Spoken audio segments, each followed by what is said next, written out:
tous, bienvenue dans l'After sur RMC, à la radio, sur BFM Sport, à la télé, vous avez l'habitude. Et puis même sur rmcsport.fr, vous cliquez sur l'After, vous avez le son et l'image, l'After de l'été, l'After qui ne s'arrête jamais, la seule émission de foot qui ne s'arrête jamais. Le 32-16, le hashtag RMC Live pour débattre avec nous, pour débattre notamment avec Jonathan Macardy et Alpha Baldé. Bonsoir messieurs. Salut tout le monde. Bonsoir.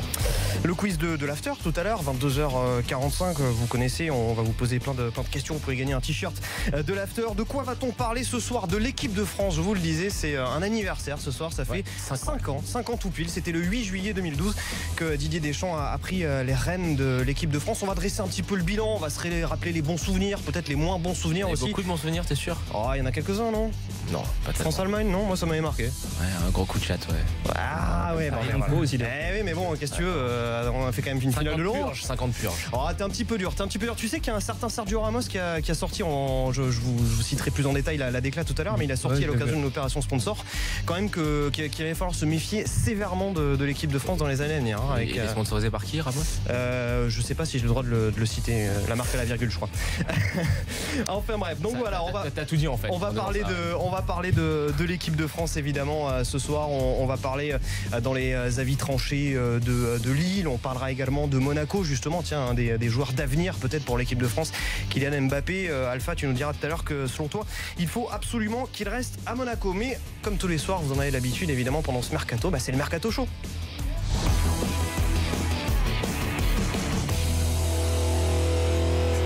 Donc c'est Timothée qui nous parle de fric. On accueille Timothée Mémon. Salut Timothée. Salut à tous.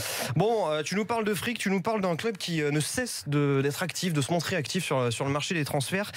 Lille, inarrêtable, 8e, 9e et 10e recrue ces dernières heures. Et ouais, puisqu'on parle de fric, ça fait un moment qu'on n'a pas vu un club claquer 18 millions en quelques heures. C'est le cas du LOSC, puisque le LOSC vient d'attirer Kevin Malcuit. Ça, on a commencé à le sentir frémir hier matin. Ça s'est confirmé hier soir. Il est arrivé à Lille. Le joueur de Saint-Etienne, ça fait un moment effectivement que c'est dans les cartons. Saint-Etienne a en plus eu besoin de liquidité. Autre arrivée aujourd'hui, Thiago Mendes, l'ex-joueur de Sao Paulo, qui a signé un contrat de 5 ans. C'est la deuxième recrue brésilienne qui vient s'ajouter donc à Luis Aroro.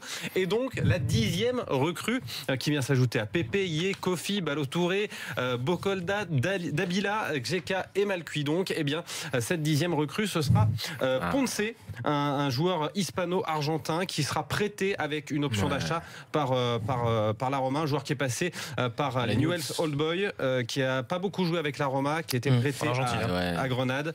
Apparemment. Écoute, c'est un joueur qui est pas mal.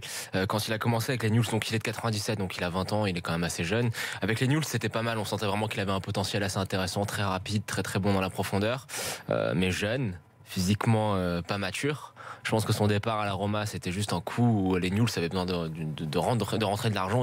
C'était vraiment un besoin impérieux. Donc c'est pour ça qu'il est parti. C'était assez prématuré. Maintenant, de le voir en Europe, je pense qu'il s'est adapté un peu à un mode de vie un peu différent, parce qu'en fait, je pense qu'Alpha dira pareil pour les joueurs qui viennent d'Afrique. C'est toujours un peu compliqué de changer de continent, de s'adapter à une nouvelle culture. Mais je pense que c'est un très très bon joueur. Et un nouveau mode de football aussi. On avait vu Moura par exemple, Lucas au PSG, il a mis du temps à s'adapter. Et lui, par contre, il met toujours du. Mais c'est un très bon joueur. Et surtout, je pense que avec Bielsa, c'est parfait. C'est le genre de joueur Bielsa compatible, et je pense que la Roma doit se frotter les mains d'envoyer leur joueur là-bas. Il y en a un paquet à Lille de Bielsa compatible. On en parlera tout à l'heure. C'est le problème. Par contre, attention à ne pas trop les empiler. Là, je pense que ça commence à.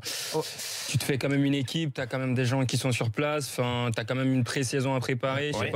Il y a le fameux loft. 11 joueurs. 1 million d'euros par mois, c'est ça? Moi, j'ai bien apprécié. Il y a une semaine, 2 semaines, ce qui est en train de se faire. Mais attention à ne pas trop en faire aussi. Non, mais là, on peut imaginer que le recrutement est plus ou moins clos quasiment du côté de Lille. Pas tout à fait, puisque c'est une information RMC Sport. Vraisemblablement, le LOSC est en discussion et pourrait peut-être casser sa tirelire réellement cette fois avec l'attaquant de Manchester City, Wilfried Bony.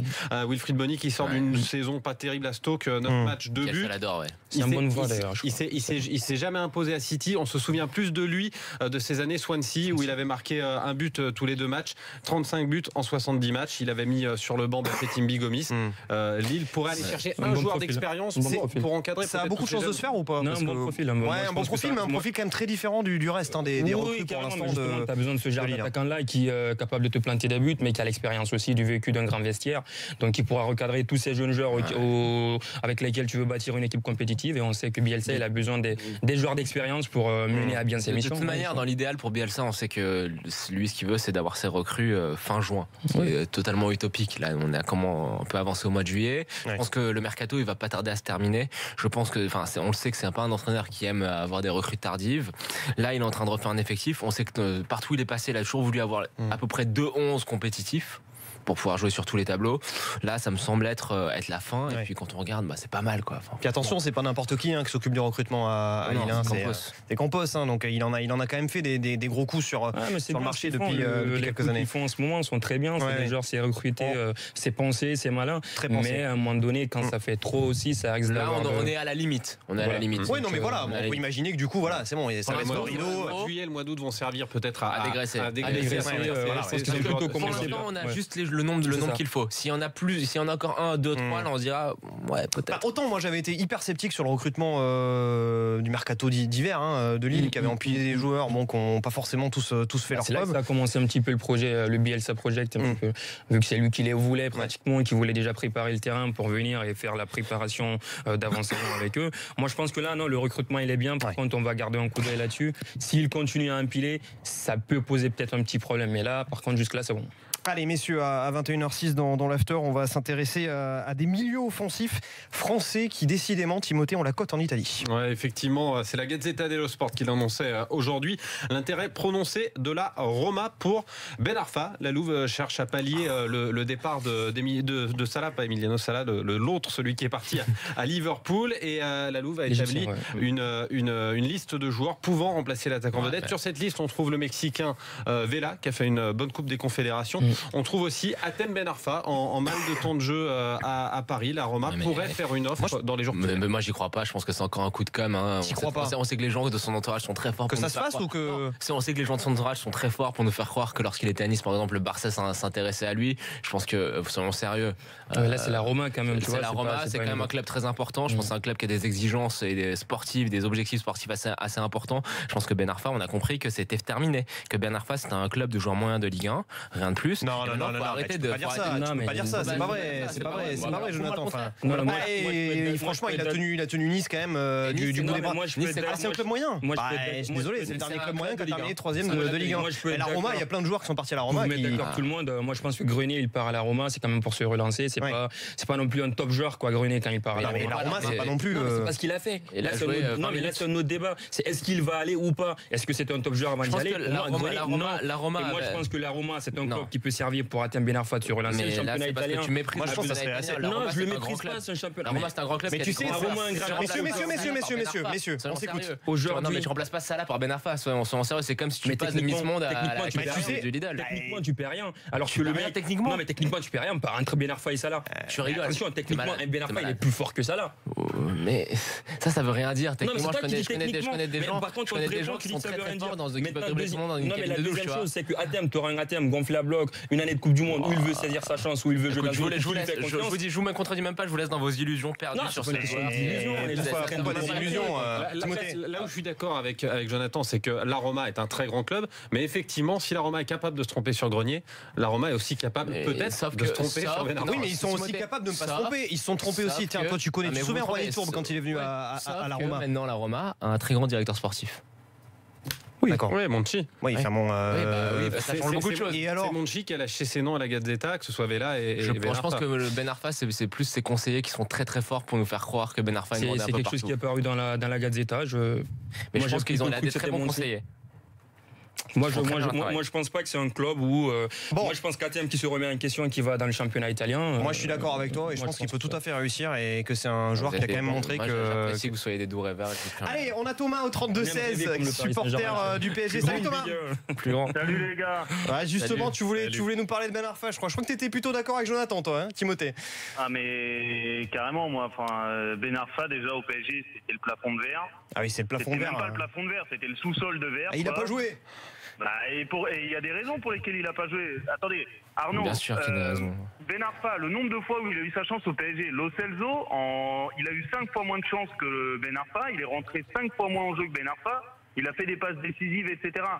Lo Celso, en 4 Ben Arfa, pour son premier match l'année dernière, il avait marqué avec le PSG. Mais pour son premier match. Peut-être, mais bon, vous prenez des exemples. On a vu sur la durée ce que ça venait. Arnaud, on parle de Ben Arfa pour remplacer Mohamed Salah. Non mais attendez, je sais c'est marrant, non?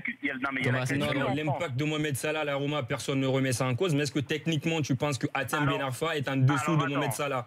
Alors attends, Alpha, moi je vais te le dire parce que les matchs en Italie cette année, je suis allé au Stadio Olimpico 8 fois parce que j'ai de la famille à Rome. La chance. Moi je les ai vus à la télé. Beaucoup de chance. Ben Arfa est peut-être plus fort sur les passements de jambes, mais la technique c'est pas que ça, c'est aussi savoir le contrôle de balle quand on te fait une passe, les passes, les centres. Mohamed Salah, les gars, on va pas refaire un débat avec le PSG, c'est pas là. En fait, à chaque fois vous ramenez ce débat, Hatem il va jamais réussir. Les performances de Ben Arfa la saison d'avant, on les a pas inventées. On parle juste d'un Hatem Ben Arfa qui veut se relancer, qui va dans un club qui va lui faire confiance. Et si je pense que l'AS Roma, si l'AS Roma le veut, il va être, même si c'est pas au sein du projet, il va quand même être mis dans de bonnes conditions. Et je pense qu'un Hatem mis dans de bonnes conditions, ça peut donner quelque chose. C'est tout. Les gars, faut qu'on s'écoute. Attends, on laisse parler Thomas. Arnaud, moi Alpha, si tu veux, je donne mon numéro de téléphone après, tu demandes mon numéro de téléphone à la personne que j'ai eu au Standard, je te paye un resto si Ben Arfa il joue 10 matchs l'année prochaine à la Roma. Je te paye un resto où tu veux. Je te dis que le Ben Arfa à la Roma, il ne jouera pas 10 matchs. Mais on est d'accord. S'il va à la Roma, je prends ton numéro. Mais prends-le maintenant, si tu veux. Moi, je te dis, je te dis pas s'il va à la Roma. Je te dis si Ben Arfa fait 10 matchs à la Roma. S'il commence 10 matchs, en comptant tout, hein, Coupe d'Italie, Coupe de Ligue des Champions, mais après, quand ils seront reversés en Coupe de l'UEFA et tout, parce que c'est pas avec un casting pareil que la Roma va titiller la Juve cette année. La Roma, mais la Roma ne titillera jamais la Juve la saison à venir. Écoute, Thomas, je pense que ce qu'il faut dire sur Ben Arfa, parce que c'est quand même un joueur qui est très attachant, qui est très sympathique, qui est quelqu'un, t'as envie de l'aimer, t'as pas envie de dire du mal de lui. Mais si on est lucide sur lui, qu'est-ce que c'est ce dont on va se rendre compte, c'est que c'est un joueur qui s'approche, qui est de la génération 87, donc qui s'approche de la trentaine, où il a peut-être déjà 30 ans, il a déjà 30 ans, qui n'aura fait donc que 2 bonnes saisons pleines dans sa carrière. C'est quand même dingue de continuer à s'enflammer là-dessus. Alors, laisse-moi terminer. Son recrutement au Paris Saint-Germain. Son recrutement au Paris Saint-Germain, c'est le PSG qui s'est enflammé pour le Paris Saint-Germain. Totalement, je suis d'accord avec toi. On va dire les choses telles qu'elles sont. D'une part, le Paris Saint-Germain s'est enflammé, et d'autre part, je pense que le Paris Saint-Germain avait toujours ce fantasme, et je suis désolé, ça crée des vagues après que je dis ça, mais je pense que le Paris Saint-Germain avait envie depuis QSI est arrivé, d'avoir un joueur maghrébin. C'était un peu l'aubaine. Je sais pas. Ils l'ont dit. C'était bon. Les planètes se sont alignées, ils l'ont pris. Mais maintenant, ce dont on se rend compte, c'est que Ben Arfa, c'est un très bon joueur de club moyen. Alors qu'il aille à Nantes, qu'il aille à Bordeaux, qu'il aille où il veut en France, mais moi pour lui, j'implore le ciel et je lui demande à ses conseillers qu'il le conseillent bien et qu'il reste en France dans un petit club comme à Nice où il sera dans ses chaussons et où s'il va pas à la Roma, il va rester au PSG pour l'instant. Alpha, t'as raison, sa qualité technique extraordinaire. Je pense qu'elle peut s'épanouir dans un contexte où il est bien, où c'est un peu la petite star, où on le dorlote, où on le chouchoute. Mais c'est pas vrai ce que tu dis parce qu'il avait quand même réussi de très très belles choses avec Lyon et notamment contre le PSG où il avait inscrit un soir. Non, il a jamais été titulaire. Mais attends, il était relativement jeune à l'époque. Il avait à peu près le même nombre, si je suis sûr, si on regarde le même nombre de titularisations que Benzema à l'époque. Non, mais oui, si tu veux, le fait est que moi je te parle pas de Marseille, je te parle de Lyon. Tu dis, il a jamais brillé dans un grand club. C'est un joueur de club moyen. Peut-être que Lyon n'est pas un grand club, ça c'est encore un autre débat. En tout cas, le fait est qu'à l'époque, il a su briller dans une équipe qui était l'une des 5-6 meilleures d'Europe. Mais tu te trompes encore, t'es amnésique. Il brille pas, il est pas titulaire, c'est un joker de luxe. C'est un joker de luxe si tu veux, c'est très bien. Thomas. C'est pas Govou à l'époque Ben Arfa. Mais bien sûr, il a. Donc, mais moi, c'est pareil. Moi, Ben Arfa, je l'adore, mais je lui souhaite pas d'aller à la Roma. Parce que non, il faut lui souhaiter le meilleur pour lui. Et le meilleur pour lui, c'est un bon club de Ligue 1. Voilà. Exactement. Et moi, j'espère qu'il ira dans un club de Ligue 1 parce que c'est quelqu'un d'extra, c'est un mec qui est humainement super et qui, quand il est mis dans des bonnes conditions, c'est un bon joueur. Allez, on clôt le débat. Justement, quand il va à la Roma, je pense que si on le veut vraiment, il sera mis dans de bonnes conditions. C'est là que je me dis qu'un joueur comme Hatem, mis dans de bonnes conditions avec la confiance des dirigeants, je pense qu'il peut faire quelque chose. Maintenant, si c'est pas le directeur sportif qui le veut, c'est pas la Roma qui le veut, si si on fait du forcing pour qu'il y va, c'est sûr qu'il va se sentir très mal à l'aise dans le vestiaire. Voilà, moi c'est ça que je dis. C'est très clair. Allez messieurs, on clôt le débat Ben Arfa, du moins pour pas Bordeaux, hein, pour ce soir. Juste avant de faire une petite pause, on continue avec nos infos en Italie. Selon la Gazzetta dello Sport, Valentin Esric aussi, le milieu créateur de Nice, sera en contact très avancé avec la Fiorentina. Timothée. Le club toscan aimerait recruter le Niçois qui à Nice reste sur une bonne saison, mais c'est vrai que dans cette équipe niçoise, on a du mal à le sortir, à estimer qu'il fait partie du projet niçois à part entière. Il avait été prêté la saison dernière à Saint-Etienne où il avait fait une saison en demi-teinte. Et la Viola souhaiterait donc la venue d'Esric, qui pourrait d'ailleurs peut-être rejoindre un certain Ressé, qui est également sur les tablettes de la Viola. C'est un tel bordel en ce moment à la Fio, avec les problèmes avec la direction. On sait que la famille de la Vallée est en train de partir. J'espère qu'il va pas aller se mettre dans ce bourbier, parce que c'est en train de devenir un club qui part à volo. Donc il cherche en remplaçant à Bernardeschi, ce qui est assez logique, hein, Bernardeschi qui va signer à la Juve pour une somme record. Mais alors là, aller là-bas dans ce bourbier, c'est quand même compliqué. Allez, on continue à parler évidemment du mercato dans un instant dans l'after sur RMC, sur BFM Sport, 21h15. À tout de suite.